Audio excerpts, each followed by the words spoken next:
Hi, second graders, Miss Linder here. Today is Tuesday, May 12th, and we are going to be talking about science. Our topic today is families and traits. But first, before you watch this, I want you to click on the YouTube video on the link and watch that first, and then come back to this video. And you're only watching this video as if you didn't participate in the live lesson. So for this lesson, you're going to imagine that these two dogs were parents to a litter of puppies. So this poodle, it looks like this German Shepherd had a litter of puppies. What traits do you think these puppies would have? So think about the traits of each specific dog. What would they look like? So remember, traits could be eye color, height, in this case, fur, tail, how long their legs are, ears. Those are traits of a dog.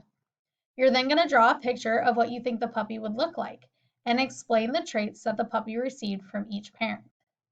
So each parent is going to pass on traits to the puppy.